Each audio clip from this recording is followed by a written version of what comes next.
रखते हैं तो डुमरी में हमको 90,000 वोट कैसे आता? एक पीएचडी वाले व्यक्ति अगर इस प्रकार के बयान दे रहे हैं तो हमको लगता है उचित नहीं है। टुंडी में हमको 60,000 वोट फिर कैसे आ जाता?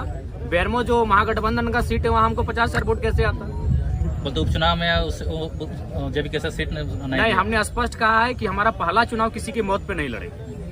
वहाँ स्वर्गीय जगन्नाथ महतो की मृत्यु हुई थी और हम लोग पहला चुनाव शुरुआत किसी की मौत से करें, ये हमारा, चूंकि हम लोग सिद्धांतिक पॉलिटिक्स करेंगे, चुनाव हार जीत से ऊपर। अगर हम लोग को केवल चुनाव ही फोकस होता तो मैं आपको बताना चाहूंगा, एक पार्टी ने तो हमको यहाँ तक कहा था कि अगर आप नहीं लड़ेगा तो देवेंद्र जी को मना दीजिए, आप एक लड़का हमको दे दीजिए चुनाव लड़ने के लिए, हम लोग को प्रत्याशी नहीं मिल रहा है। तो अगर हम लोग को सांसद बनना होता तो आज जयराम महतो के साथ आप नहीं बैठे होते, आज सांसद जयराम महतो के साथ आप बैठे होते, क्योंकि मुझे भी आइडिया है कि किस सीट को कौन निकाल सकता है। दोनों दलों ने हमें सीधा ऑफर दिया था, एकदम सीधा, दिल्ली से डायरेक्ट टेलीफोन था, एक से हमारा 18 मिनट टॉक हुआ था, एक से 4 मिनट 45 सेकंड टॉक हुआ था कि आप लड़िए हमारी, और ऐसा नहीं कि आप एक सीट से, क्योंकि हम नेता नहीं रहे भैया, जनता का आशीर्वाद है, हम लोग जन नेता हैं, किसी सीट से चुनाव लड़ने का मादा रखते हैं, 4-5 सीटों से चुनाव लड़ने का मादा रखते हैं। और उन्होंने वही ऑफर दिया था कि आप गिरिडीह से लड़िए, आपका मन हो धनबाद लड़िए, आपका मन हो आप रांची चले आइए। इसी से जुड़ा हुआ सवाल है, गांडे से भी आप नहीं उतारे, आप मर्ज नहीं करेंगे अगर जीतते हैं चुनाव तो? जैसे देखिए, नहीं, हम लोग हाथ जीत से ऊपर की पॉलिटिक्स करने के लिए आए हैं, कोई मर्ज नहीं करेंगे दादा। पोस्ट अलायंस पर जनता के राय के बाद हम लोग सोचेंगे, लेकिन मर्ज कहीं नहीं होगा, क्योंकि हम लोग एक ऐसी पॉलिटिक्स कर रहे हैं कि जहां हम लोग रुकेंगे आने वाली पीढ़ी वहां से स्टार्ट करेगी। देखिए, पहले बात, अभी गिरिडीह अभी भी आप जाके देखिए, आप देवेंद्र दा का जहां कैंपेन वहां जाके देखिए, आज भी लोग अपने घरों में चावल इकट्ठा करके रखे हैं, आज भी लोग अपने घरों में आलू और प्याज इकट्ठा करके रखे हैं। उस विश्वास का कत्ल नहीं होगा दादा, चुनाव हार जाएंगे, क्या होगा? यहाँ जीने के लिए कोई थोड़ी आया है, लेकिन उन भरोसे के साथ उन भरोसे का कत्ल नहीं किया जाएगा।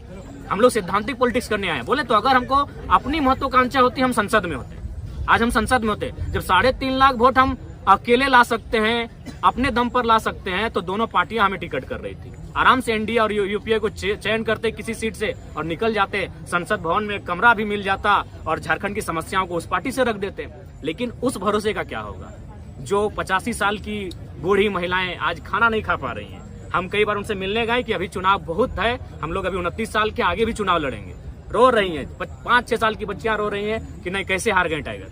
तो उस भरोसे को हम लोग कहीं ना कहीं दरकिनार नहीं कर सकते हैं। सीपी चौधरी को मंत्रिमंडल में जगह नहीं मिला, उसका फैक्टर जयराम महतो को बता रहे हैं। देखिए, उसका फैक्टर वो स्वयं है, इसलिए स्वयं है कि उन्होंने कभी नहीं कहा कि हम लोग, उनका मुद्दा क्या होगा।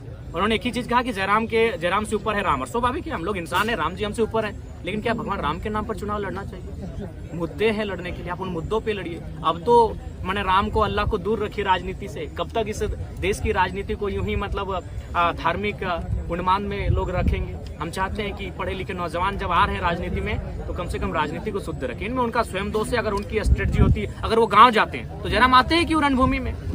अगर आज माननीय सांसद महोदय गांव जाते हैं, लोगों के बीच बैठते हैं, तो जयराम महतो क्यों आते हैं? एक 29 साल का लड़का जिसका अभी तक आज 1 साल हम लोग का पूरा हो रहा है, पार्टी का मैंने निर्माण किया हुआ, 1 साल में यहाँ तक कैसे आता? मैडम बताइए, कहीं ना कहीं उनकी खामियां हैं, उनको बोलिए। और साथ ही साथ सबको संदेश देंगे कि आपका जो पॉलिटिक्स करने का तरीका है उसको भी बदलिए।